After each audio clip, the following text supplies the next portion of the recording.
JBNN keep you informed. I'm Michelle Jones. Before we get into the news, please remember to like, subscribe, leave a comment, and to share the news with someone today. Now on to the news. British man murdered in Belgrade Heights, St. Andrew. The St. Andrew North police are searching for assailants who shot and killed a British man at a house in Belgrade Heights early Tuesday morning. The deceased has been identified as 42-year-old Nicholas Collins, who lived in the community. Reports are that at about 12:03, explosions were heard at the premises and the police were summoned. Collins was found inside the house with gunshot wounds to his upper body. He was assisted to the Kingston Public Hospital, where he was pronounced dead.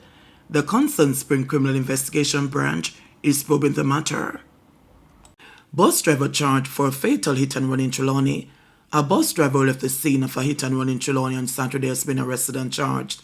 49-year-old Dayon Williams of Granville in the parish was charged on Monday with causing death by dangerous driving, leaving the scene of an accident and failing to report an accident. Williams was charged after turning himself in to the Falmouth police in the company of his attorney and was subsequently interviewed. He was offered $300,000 station bail. His court date is being arranged. The March 15 hit-and-run resulted in the death of Balford Green. Park Lane residents cry foul after fatal police shooting. St. Andrew North Central Member of Parliament Carl Samuda appeared shocked when he arrived on the scene of Monday's fatal shooting in Park Lane, openly commenting that the community had been relatively calm in recent months. Lee Clark, who has served for more than 40 years as counsel for the Whitehall Division, in which Park Lane falls, shared Samuda's sentiment. Both men were on the ground Monday morning, meeting with residents who were upset at the killing of Javon Heath, otherwise called Lucky, at the hands of the police. The community being calm, Samuda said openly. Reports are that at about 8:40 a.m., a police team went to a house on Floragon Road, and on arrival, explosions were heard. The police said a gun was seized on the now deceased. The St. Andrew North Police were carrying out a series of operations on Monday across sections of the division. Residents of Park Lane, however, disputed the police account that Heath had a gun, saying that he was sleeping in his house, a residence known to law enforcement. Him no wanted, him no depend no list. We say the police them a group up and said the wrong person them kill. A 3-shot fire. Look how the place around calmer alright, a resident said. The residents staged a small protest, blocking sections of the community. However, that was short-lived as the police quickly cleared the roadway. If you find him with anything, carry him in. Him never have nothing. Him go out last night and we talked to him in the morning and him say I go sleep and go in. Justice have to come out of this one year. The police them go sell him kill that and wrap that up already, another resident said. The residents complained about the possibility of police tampering with evidence at the scene. Indicom said the police not to move the dead body and tamper with the scene. Them do what they want to do. For about 2 hours, them alone access the premises before Indicom reach, a resident of Park Lane said. I better than the wait till something are going to try something like that. The place around calmer alright, and them just come and kill man so, a perturbed resident said. The resident said Heath, 19, did time at Milcalf Street Juvenile Center, but has changed as a person as a result of counseling, including from the police. Kind of look a youth, people can change. If you go to the house and find something, you never back it on uno. Carry money for no sound to find something, a resident said. It is understood that the St. Andrew North Police have been placed on alert for a possible retaliation from residents and told to exercise caution when traversing Red Hills Road. Almost every day this year, there has been a police fatal shooting in the country. As of March 13, Indicom was probing 64 fatal shootings in 72 days since the start of the year.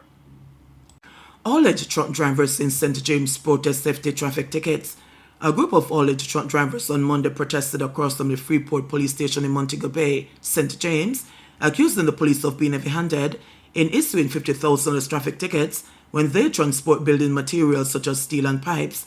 For over 3 decades, veteran trucker Chester Bulgin has been in the business of transporting steel and other goods from a hardware in Montego Bay, but he says the latest crackdown by law enforcement is threatening his livelihood. I get a ticket for $50,000. I wasn't working, I wasn't carrying steel, I was carrying some PVC pipes. They're for the hospital. I said, police, this is for the hospital. I'm taking them. He said, no, you bring out this inch measure. My God, police are walking with inch measures now. You understand, measuring the length that is hung off.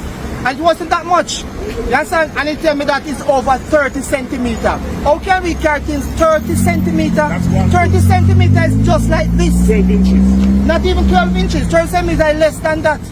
You understand? It's less than 6 inches. And you want to tell me so we can't carry steel that how can we do it? Our truck are short. We are doing it for so many years. And all of a sudden that changes. They don't advertise to us, they don't put it on the radio, on the television, and the whatever media is there. They don't do it. All they do is just to throw it upon us. They see on the road, say we are too long. We're charging $10,000 to transport steel, he explained. Now I get a ticket for $50,000 while working. The police are walking around with measuring tapes, checking how far the steel extends off the truck. It wasn't that much, but then tell me it was over 30 centimeters. That's less than 12 inches, much less than 6 inches. And they're saying we can't transport steel like that, or we can do our job, Bulgin lamented. Bulgin, like many other truckers, is frustrated with the sudden enforcement of the law. Since January, the police have been implementing the Road Traffic Act 2018 and the Road Traffic Regulations 2022, which officially took effect on February 1, 2023. According to the new regulations, any load projecting more than 30 centimeters beyond the rear of a vehicle must have proper warning devices such as red flags, red cloth, or reflective materials. If the vehicle is traveling at night, white lights must be fitted at the front of the load and red reflectors or red lamps at the rear. Failure to meet these requirements results in a $50,000 fine. With several truckers already ticketed, they have decided to challenge the fines rather than pay them. When questioned, Sergeant Sean Allen of the Traffic Department acknowledged that the issue is largely a misunderstanding regarding how and when the fines are applied. Go again? More misunderstanding on the part of the police. Okay. Because as my friend had indicated earlier, the regulations speak of time. If you're carrying a load that extends a certain distance of the truck, in the night, you must have a reflectorized light or some other warning to indicate to the motorist behind that you're carrying a load that is extended beyond the body of the truck. And if you're carrying steel in the days? Outside of that, if you're carrying the load during the days, you need to carry a red flag or some other reflectorized thing just to indicate to the motorist. Speak to time, Allen explained. If you're carrying a load that extends a certain distance beyond the truck at night, there must be reflectors, lights, or some other warning signal to indicate to motorists behind you. During the day, you need a red flag or another reflective marker. While some truckers claim they were still ticketed despite using red flags, Allen suggested that they may not have been meeting the exact legal specifications outlined in the Road Traffic Act. It's more of a misunderstanding on the part of the police, though, he emphasized. Senior Superintendent Aaron Samuels, who leads the St. James Police, reassured the truckers that the police are open to discussions to clarify the regulations and work towards a resolution. We recognize that these operators play an important role in the development of St. James. If necessary, we are prepared to meet with them to ensure they are fully informed about all safety requirements, he stated. He also highlighted the growing concern over road safety in the parish. We have had a major reduction in murders, but an increase in road deaths. We want to do everything we can to keep the roads safe. That includes ensuring motorists follow the law when transporting goods, he added.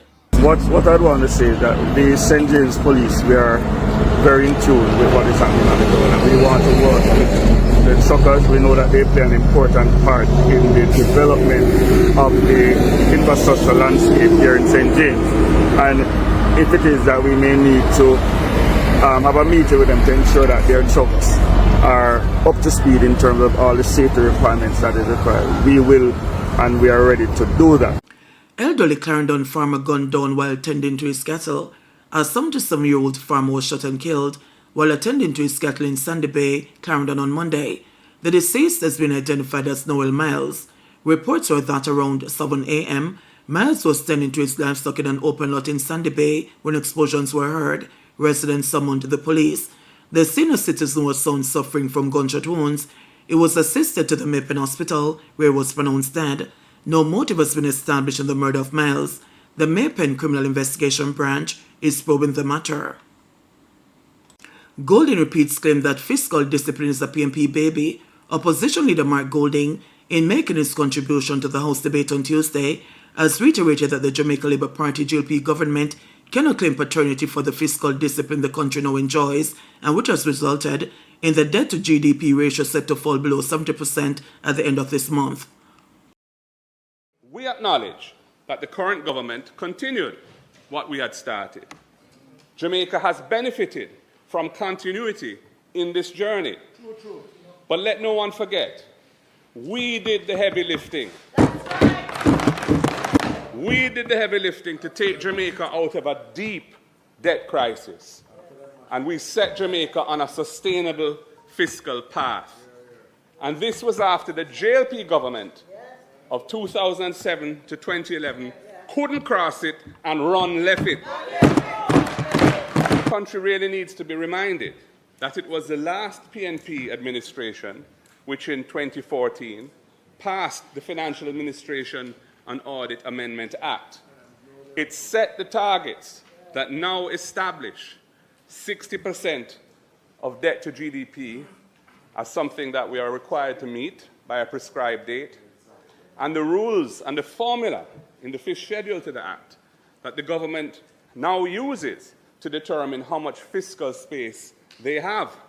Even former Minister of Finance Nigel Clark had to acknowledge the PNP's role in steadying the ship in his 2020 budget presentation.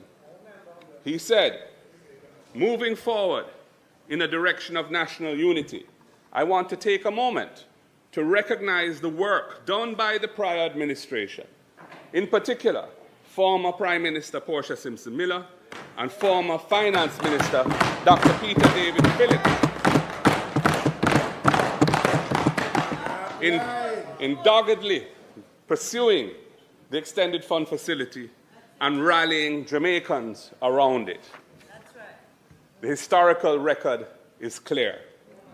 The crucial reforms and economic management that have created the long-term stability in Jamaica's finances began with the last PNP administration under Portia Simpson-Miller with Dr. Peter Phillips as Finance Minister.